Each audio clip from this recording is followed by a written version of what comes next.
Assalamualaikum warahmatullahi wabarakatuh. Assalamualaikum semuanya. Selamat pagi. Pagi ini Umi sama Maria mau baca kisah Nabi Soleh. Ya, kisah Nabi apa, Dek? Nabi Nabi Yunus. Ya. Oh, besok ya kita cerita Nabi Yunus ya. Hari ini cerita Nabi Soleh. Dengerin ya teman-teman, bilang. Dengerin ya teman-teman. Nah, permulaannya, jadi adik-adik yang soleh dan soleha, siapa yang kenal dengan Nabi Soleh? Nah, Nabi Soleh itu adalah Nabi Soleh diberi unta istimewa oleh Allah. Apa saja yang diperintahkan Allah kepadanya? Kita simak ya ceritanya sama-sama ya. Stay tune di YouTube-nya kita. Nah, yang pertama, Nabi Soleh adalah anaknya Ubaid bin Asif bin Masik bin Ubaid bin Khadir bin Samud. Samud itu adalah salah satu kabilah yang masyhur. Nama ini diambil dari nama nenek moyang yang bernama Samud. Ia adalah anak Abir bin Irom bin Sam bin Nuh. Nabi Soleh itu adalah keturunan Nabi Nuh yang keenam ya. Terus kaum Samud itu biasa disebut juga dengan kaum Ad kedua. Kenikmatan dan keistimewaan yang dimiliki oleh kaum Ad kini telah diwarisi oleh kaum Samud, yaitu tanahnya subur, hasil buminya melimpah, binatang ternaknya berkembang biak, dan bangunan-bangunan yang megah serta indah. Hal ini menjadikan kehidupan mereka itu adalah megah, tentram, makmur ya, sejahtera. Namun di balik kemakmuran dan kemewahan hidup itu tidak lantas membuat mereka menyembah kepada Allah. Mereka malah menyembahnya berhala, lalu menggantungkan hidupnya pada berhala, mencari perlindungan dan berharap keberkahan dari berhala. Boleh tidak teman-teman kalau menyembah berhala? Boleh nggak Maryam? Nggak boleh. Nah, di tengah kondisi seperti itu, Allah mengutus Nabi Soleh menyerukan tentang Allah yang Maha Esa kepada kaumnya. Ia diperintahkan untuk meluruskan akidah kaumnya agar tidak tersesat dalam kemusyrikan. Lalu Allah Subhanahu wa Ta'ala berfirman, "Dan kepada Samud kami utus saudara mereka Soleh." Soleh berkata, "Hai kaumku, sembahlah Allah. Sekali-kali tidak ada bagimu Tuhan selain Dia." Surat Hud ayat 61. Nah, Nabi Soleh telah mengajak kaumnya untuk menyembah Allah dan tidak menyekutukannya. Namun, kaum Nabi Soleh tidak mau mendengar. Kaum Nabi Soleh tidak mau mendengar seruan Nabi Soleh.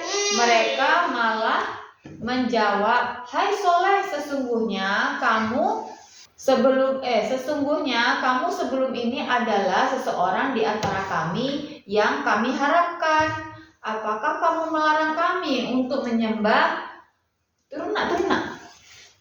Apakah kamu melarang kami untuk menyembah apa yang disembah oleh bapak-bapak kami? Dan sesungguhnya kami betul-betul dalam keraguan yang menggelisahkan terhadap agama yang kamu serukan kepada kami. Itu surat Hud ayat 62. Jadi kelanjutan dari Hud 61 tadi. Mendengar perkataan dari kaumnya itu, kemudian Nabi Soleh, Maryam, sini. Nah, duduk sini kamu. Mendengar perkataan dari kaumnya itu, kemudian Nabi Soleh memberikan keterangan kepada kaumnya, "Hai kaumku, bagaimana pikiranmu jika aku mempunyai bukti yang nyata dari Tuhanku dan diberinya aku rahmat atau kenabian darinya? Maka siapakah yang akan menolong aku dari azab Allah? jika aku mendurhakainya. Sebab itu kamu tidak menambah apapun kepadaku selain daripada kerugian. Surat Hud ayat 63. Nah, di sini tuh ada gambar unta ya. Terus ini ada cerita kelanjutannya. Ada apa ya dengan untanya ya? Nah, Nabi Soleh juga berkata, mengapa kamu tidak bertakwa? Sesungguhnya aku adalah seorang rasul kepercayaan yang diutus kepadamu. Maka bertakwalah kepada Allah dan taatlah kepadaku. Dan aku sekali-kali tidak minta upah kepadamu atas ajakan itu. Upahku tidak lain hanyalah dari Tuhan semesta alam. Apakah kamu akan dibiarkan tinggal di sini, di negeri kamu ini dengan aman, di dalam kebun-kebun serta mata air dan tanam-tanaman dan pohon-pohon kurma yang mayangnya lembut, dan kamu pahat sebagian gunung-gunung untuk dijadikan rumah-rumah dengan rajin. Maka bertakwalah kepada Allah dan taatlah kepadaku, dan janganlah kamu mentaati perintah orang-orang yang melewati batas. Kamu membuat kerusakan di muka bumi dan tidak mengadakan perbaikan. Surat Asy-Syu'ara 142 sampai 152. Kaum Samud kemudian menjawab dengan menghina dan meminta bukti kepada Nabi Soleh jika dia benar-benar Rasul Allah. Mereka berkata, sesungguhnya kamu adalah salah seorang dari orang-orang yang kena sihir. Kamu tidak lain melainkan seorang manusia seperti kami. Maka datangkanlah sesuatu mukjizat jika kamu termasuk orang-orang yang benar. Itu surat Asy-Syu'ara ayat 153 sampai 154. Oh iya, ini doa naik kendaraan ya. Nanti kita baca ya bareng-bareng ya. Sekarang baca dulu tentang kisah Nabi Soleh. Kaum Samud tidak mau menyembah Allah sebelum ada bukti atau mukjizat yang ada pada Nabi Soleh, sehingga ia berdoa kepada Allah agar diberi tanda kebenaran atas kerasulannya, agar kaumnya mau beriman. Maka doa Nabi Soleh dikabulkan dengan diberinya mukjizat berupa unta yang keluar dari batu besar. Wah, ini Maryam, ada unta yang keluar dari batu besar. Iya, ini Bang Kois ya. Enggak pantang. Iya. Maka Nabi Soleh berkata kepada kaumnya ketika mereka meminta mukjizat kepadanya, hai kaumku, inilah unta betina dari Allah sebagai mukjizat yang menunjukkan kebenaran untukmu. Sebab itu biarkanlah dia makan di bumi Allah, dan janganlah kamu mengganggunya dengan gangguan apapun yang akan menyebabkan kamu ditimpa azab yang hebat, yang dekat. Surat Hud ayat 64. Oh iya, ini Maryam juga punya buku kain ya Maryam ya. Nah, duduk dulu. Kita lanjutkan ya, sedikit lagi ya. Kemudian beliau mengadakan perjanjian kepada kaumnya, diberitahukan bahwa unta itu adalah milik Allah, ya kan? Yang diwujudkan sebagai bukti kerasulannya. Karena itu kaumnya itu dilarang mengganggu apalagi membunuh. Bila itu dilanggar, maka Allah akan mengazab mereka dengan azab yang besar, dengan azab yang besar penderitaannya. Namun apa yang terjadi? Kaum Samud melanggar perjanjian itu dengan membunuh unta Nabi Soleh. Nah, di sini ada gambarnya ya. Tuh, untanya Nabi Soleh dibunuh sama kaumnya. Jadi mereka melanggar perjanjian. Dan di kota itu ada 9 orang laki-laki yang membuat kerusakan di muka bumi dan mereka tidak berbuat kebaikan. Itu surat An-Naml ayat 48. Mereka adalah penjahat kota yang terkenal. Mereka sepakat untuk melaksanakan kejahatan. Maka mereka memanggil kawannya. Lalu kawannya menangkap unta itu dan membunuhnya. Di surah Al-Qamar ayat 29. 9 laki-laki itu menyerang unta itu dan membunuhnya. Begitu Nabi Soleh mengetahui apa yang terjadi, beliau keluar dalam keadaan marah untuk menemui kaumnya. Beliau berkata kepada mereka, Bukankah aku telah mengingatkan agar kalian jangan mengganggu unta itu? Mereka menjawab, kami memang telah membunuhnya, maka datangkanlah siksaan kepada kami jika engkau mampu. Bukankah engkau berkata bahwa engkau termasuk utusan Tuhan? Nabi Soleh pun berkata kepada kaumnya, bersukarialah kamu sekalian di rumahmu selama 3 hari. Itu adalah janji yang tidak dapat didustakan. Surah Hud ayat 65. Bukannya takut dan waspada, mereka malah sini sebelah sini Maryam.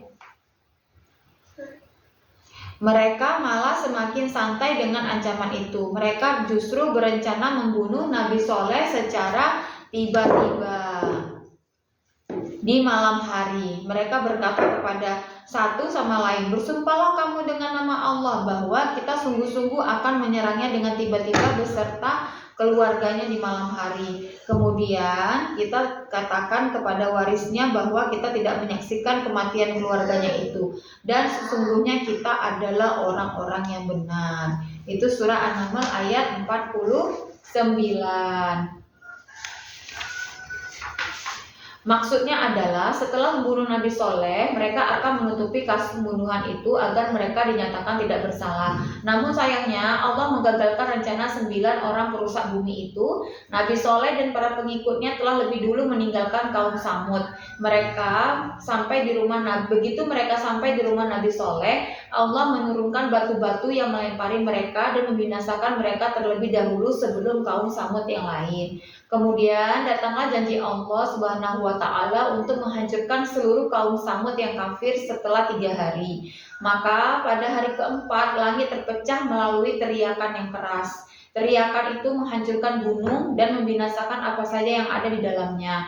Kemudian bumi bergoncang dan menghancurkan apa saja yang ada di atasnya. Satu teriakan saja membuat kaum Nabi Soleh hancur berantakan. Allah Subhanahu wa Ta'ala berfirman yang artinya, sesungguhnya kami akan mengirimkan unta betina sebagai cobaan bagi mereka, maka tunggulah atau tindakan mereka dan bersabarlah, dan beritakanlah kepada mereka bahwa sesungguhnya air itu terbagi antara mereka dengan unta betina itu. Tiap giliran minum dihadiri oleh yang punya giliran, maka mereka memanggil kawannya. Lalu kawannya menangkap unta itu dan membunuhnya. Alangkah dahsyatnya azabku dan ancaman-ancamanku. Sesungguhnya kami menimpakan atas mereka satu suara yang keras mengguntur, maka jadilah mereka seperti rumput-rumput yang kering yang dikumpulkan oleh yang punya kandang binatang. Surah Al-Qamar ayat 27-31.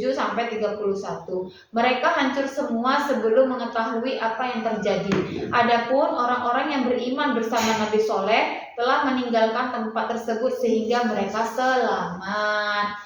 Nah, di sini ada hikmah ceritanya, ya kita baca ya.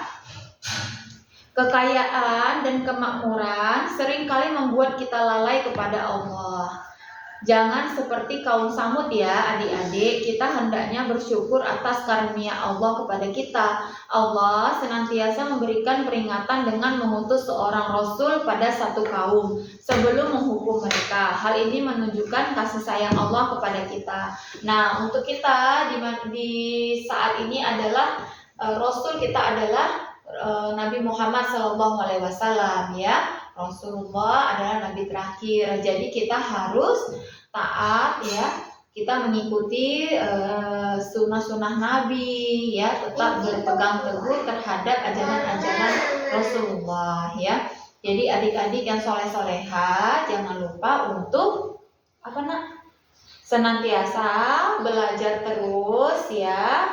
Mempelajari agama bisa melalui kisah-kisah Nabi kayak Maryam, bisa melalui buku-buku doa yang kayak dipunyai Maryam, atau buku kain seperti ini juga bisa menjadi solusi yang menyenangkan untuk adik-adik semua belajar di rumah sama ibunya, sama bundanya, sama mamanya, sama maminya ya. Jadi jangan pernah bosan untuk terus belajar. Jadi belajar sambil bermain kayak di Maryam ini, walaupun bukunya kecil seperti ini ya, ini juga sangat bermanfaat. Jadi menambah untuk pagi ini kita sudahi dulu kisah Nabi Solehnya Insya Allah nanti di lain kesempatan kita lanjutkan dengan kisah Nabi lain. Di sini banyak ya. Ada Nabi Ibrahim, sakit. Terus ini juga bukunya juga banyak gambarnya, jadi bisa menyenangkan bagi anak-anak ya. Untuk mengajak anak-anak itu asik membaca, walaupun mereka belum bisa terlalu fokus ya, mereka ke sana ke sini sambil kita membaca buku, tidak masalah. Itu adalah proses yang baik ya. Yang penting kita sudah berusaha, berikhtiar untuk membersamai anak-anak kita dengan bacaan-bacaan buku yang baik. Insya Allah itu akan terekam di kepalanya dan akan menjadi modal untuk anak-anak kita di masa depan. Ya, saya akhiri dulu untuk pagi ini. Terima kasih atas semua perhatiannya. Assalamualaikum warahmatullahi wabarakatuh. Dadah. Dadah. Dadah.